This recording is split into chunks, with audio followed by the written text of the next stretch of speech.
We're now joined by Sara Cullinane, director of Make the Road, New Jersey. Good to see you, Sara. Great to see you, Steve. Thanks so much for having me. You got it. Sara, let everyone know what your organization is and why you're so important. Make the Road New Jersey builds the power of immigrant and working class communities. We do that through community organizing, through the provision of legal services, through policy innovation and transformative education. We're about winning respect and dignity for immigrant and working class communities. So, Sara, we're taping on the 6th of April, being seen later. As we speak, you say that the situation on the border is not a crisis.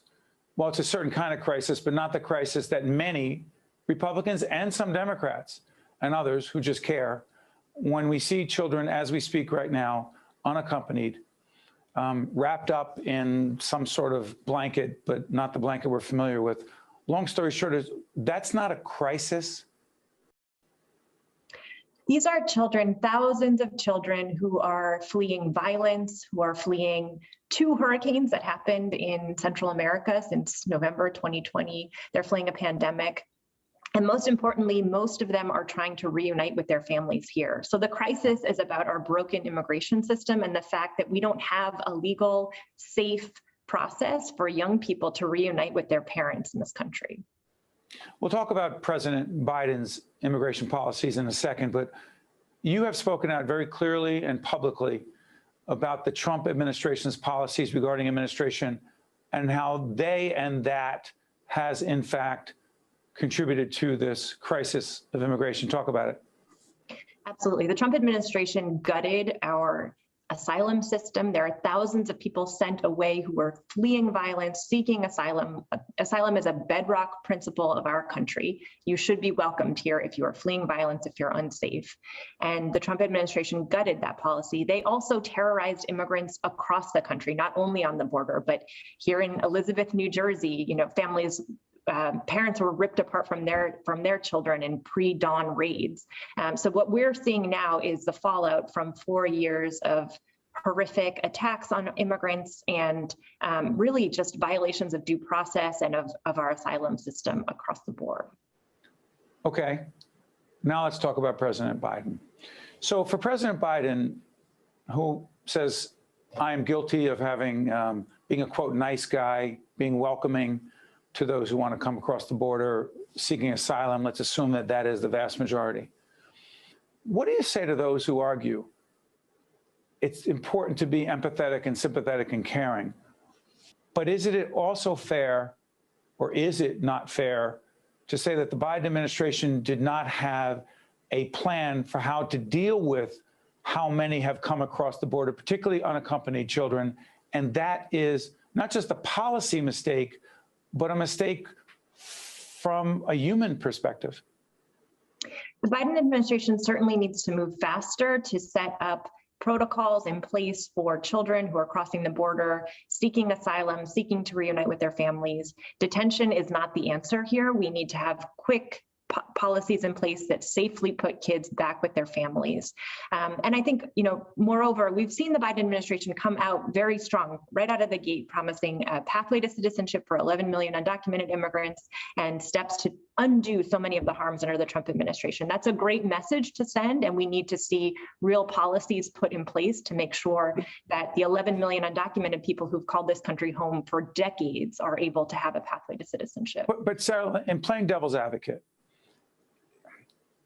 to say we want you, we want to welcome you, without having the plan in place, is that not the mistake in and of itself, even though the Biden administration is, yes, we must do better, but to send the message, please come, without a plan, is a real mistake and a real problem, not a question of politics or semantics or partisanship.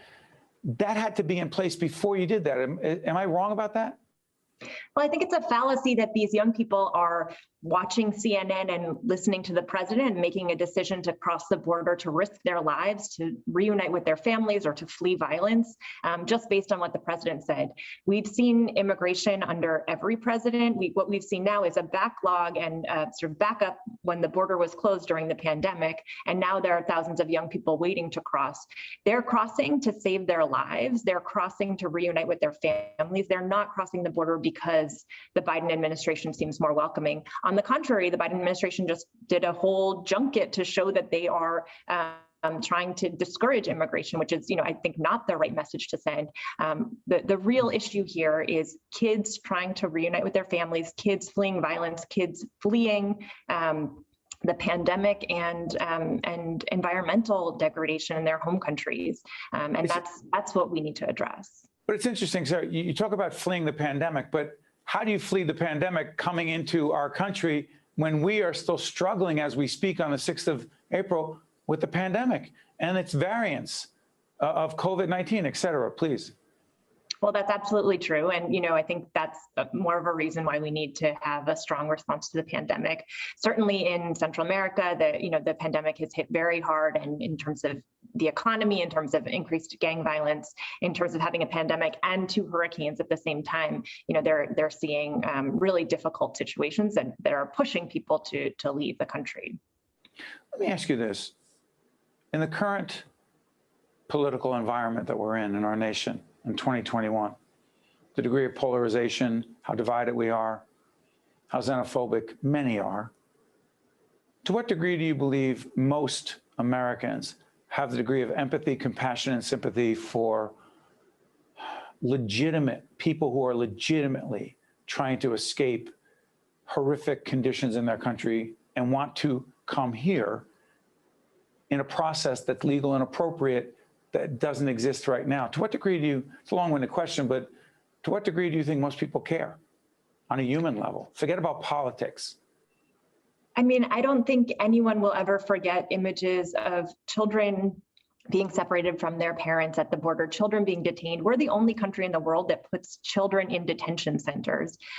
And so when we see the lengths that people are willing to go to try to reunite their families, I can't imagine that doesn't impact anyone the same way it impacts me, the same way it impacts you.